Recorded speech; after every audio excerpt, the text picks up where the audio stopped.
अगले 24 घंटे में मुझे चलने हैं पूरे 1 लाख स्टेप्स, जो कि एक आम इंसान के लिए इम्पॉसिबल है। तो अभी बज रहे सुबह के 7 और इस वक्त मैं मेरठ में, और मुझे मेरठ से दिल्ली चलकर जाना है, जो कि है लगभग 70 किलोमीटर। और मुझे पता था कि ये चैलेंज बिल्कुल भी आसान नहीं होने वाला, इसलिए मैं पिछले 1 हफ्ते से फिटनेस ट्रेनिंग भी कर रहा था। और अपनी हेल्थ को ध्यान में रखते हुए मैंने एक स्पोर्ट्स इंजरी स्पेशलिस्ट डॉक्टर से भी एडवाइस ली कि मुझे अपने चैलेंज के दौरान किन किन चीजों का ध्यान रखना है। Stay hydrated, stay hydrated, stay hydrated. चलो यार चलना स्टार्ट करते हैं।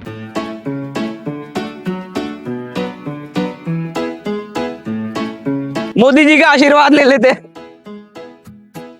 लवणेन भोज्यम। कितनी सुंदर कावड़ यात्रा जा रही है भाई।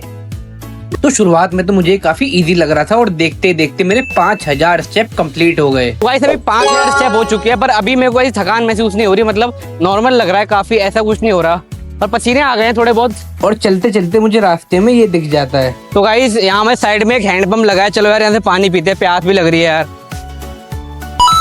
आ गया हाथ में भाई, बहुत ठंडा पानी है, मजा आ गया भाई। चलो अब चलते हैं अपनी जर्नी की तरफ दोबारा। और इस सफर में मैं अकेला नहीं था, मेरे साथ बहुत सारे कावड़ यात्री भी जा रहे थे, जिनके साथ साथ चलते हुए मेरे 10,000 स्टेप कंप्लीट हो गए। तो गाइस अब मेरे पूरे 10,000 स्टेप कंप्लीट हो चुके हैं, और अब मैं थोड़ा रेस्ट ले रहा हूँ, क्योंकि डॉक्टर ने बोला था कि हर 1 घंटे के बाद 5 मिनट के लिए जरूर ब्रेक लेना चाहिए। और उस बीच मेरे को अपना इलेक्ट्रोलाइट पूरे करने हैं, मेरे को हाइड्रेशन पूरी करनी है। तो उसके लिए मैं पीने वाला हूँ इलेक्ट्रोल। 10,000 स्टेप मेरे पूरे हो चुके हैं, तो अब थोड़ा पैरों को रेस्ट दे रहा हूँ, फिर मैं दोबारा कंटिन्यू करूंगा अपना 1 लाख स्टेप का चैलेंज। और मैं रेस्ट करके यहाँ से जा ही रहा होता हूँ कि तभी अबे ये बहन ये जहाँ दिख जाता है ना, मेरे को गुस्सा हो रहा था भाई। और अब 10,000 स्टेप्स के बाद बॉडी में थकान होना चालू हो गई थी, क्योंकि यूजुअली मैंने कभी 10,000 स्टेप से ज्यादा चले ही नहीं। और अब मौसम में भी बदलाव आ गया था और धूप एकदम सर पे थी, जिसके कारण मेरी और भी हालत खराब हो गई। लेकिन हार ना मानते हुए मैं चलता रहा, और मेरठ से यहाँ तक चलते चलते मैं अभी छोटा हरिद्वार पहुंच चुका हूँ, और यहाँ पहुंचकर मेरे 22,000 स्टेप्स कंप्लीट हो गए। और मैंने सोचा अगर हम छोटे हरिद्वार आ ही गए हैं तो क्यों ना घर के लिए जल ले जाया जाए। तो चलो जल ले लेते हैं भाई घर के लिए।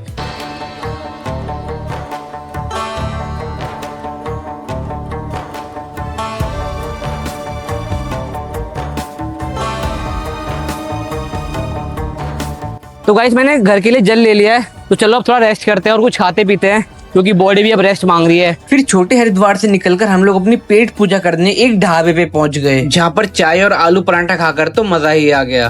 तो अभी मैंने छोटा हरिद्वार क्रॉस कर दिया है और मैं दोबारा बढ़ चुका हूँ दिल्ली की तरफ। तो गाइस रास्ते में हमें भोले बाबा जी मिल गए, इनके दर्शन कर लेते। और भोले बाबा ने हमें आशीर्वाद में कुछ ऐसा दिया जिसकी हमें बहुत जरूरत थी। तो गाइस अब बारिश आ चुकी है और मौसम बहुत बढ़िया हो गया भाई, अब चलने में और मजा आएगा। तो भाई छाता खोल लेते हैं। वाओ, छाता बहुत बढ़िया है गाइस, हमारा एकदम बहुत टॉप क्वालिटी का छाता है, ये देख सकते हो आप। तो गाइस चलते हैं, आयो चलो यार अपनी वॉक कंटिन्यू करते हैं। और बारिश के साथ साथ हमें अपने सफर में कुछ और खूबसूरत नज़ारे देखने को मिले।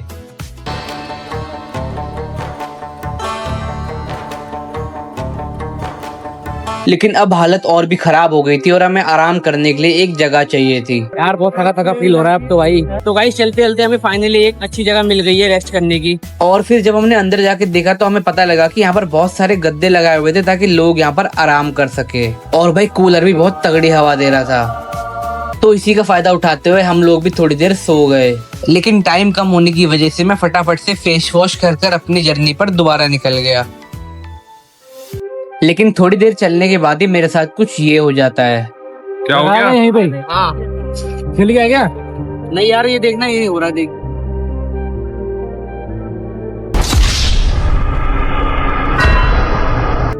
छाला हो गया यहाँ ये पे। बैंडेज। फिर थोड़ी हिम्मत जुटाकर और बैंडेज लगाकर मैं निकल जाता हूँ दोबारा अपनी जर्नी पे। तो गाइस अब 30,000 स्टेप पूरे हो चुके हैं, मैंने अभी 22 किलोमीटर चल लिया है और अब पैर जवाब दे चुके हैं भाई। अब समझ आ रहा है कि लेग डे स्किप क्यों नहीं करना चाहिए।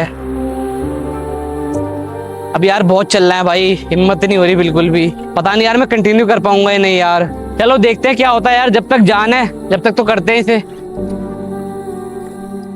लेकिन थोड़ी ही आगे जाकर मुझे और मेरी टीम को एक बच्चा मिलता है जो अपने ग्रुप से अलग हो गया था, जिसको हमने पुलिस के हवाले कर दिया और फॉर्चुनेटली उसकी पहचान भी हो गई। अब चलते चलते हालत और भी ज्यादा खराब होने लगी थी और ऐसा लग रहा था कि बॉडी जवाब दे चुकी है, पर दिल हार मानने को तैयार ही नहीं था। और अंधेरा होने से पहले मैंने अपने 40,000 स्टेप्स भी कंप्लीट कर लिए, पर मैं बिना कोई रेस्ट लिए चलता ही रहा क्योंकि मुझे कंप्लीट करने थे पूरे 1,00,000 स्टेप्स। तो गाइस अब चलते चलते रात हो चुकी है और मैंने लगभग अपनी आधी जर्नी कंप्लीट कर दी है। बॉडी में थकान, कमजोरी भाई, मुझे पता है मैं कैसे चला हूं इतना, बट अभी हिम्मत नहीं हो रही बिल्कुल भी चलने की। और पूरे इस एरिया में दर्द हो रहा है यहाँ पर और इस एरिया में भी। अब देखते हैं मैं कितने स्टेप्स और चल पाऊंगा।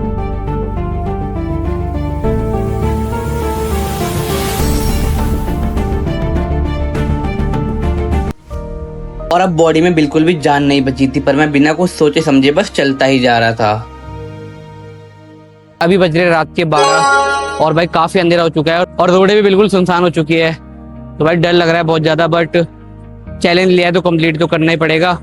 अब हिम्मत तो बची नहीं है, पर ट्राई करते हैं कितना हो पाता है। और मैं बैठे बैठे यही सोच रहा था कि मेरे को कैसे ना कैसे करके इस चैलेंज को कंप्लीट करना है। मन में एक उम्मीद है कि या तो मैं इस चैलेंज से कुछ सीखूंगा या इस चैलेंज को जीतूंगा। तो उस उम्मीद को लेकर मैं उठा और तब तक चलने की कोशिश करी जब तक मेरी बॉडी मुझे जवाब नहीं दे देती। लेकिन अब मुझे मेरे लेग्स भी फील होना बंद हो गए थे और लगभग 70,000 स्टेप चलने के बाद मैं इंडिया गेट तक पहुंच गया। लेकिन अब और नहीं।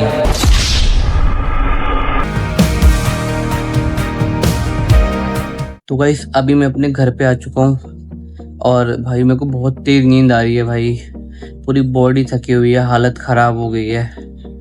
अब पैरों में तो बहुत दर्द हो रहा है भाई, बहुत ज़्यादा। और अब चलो गाइस, इतनी मेहनत करी है यार, इस वीडियो को ज़्यादा से ज़्यादा शेयर कर दो और चैनल को सब्सक्राइब भी कर दो यार।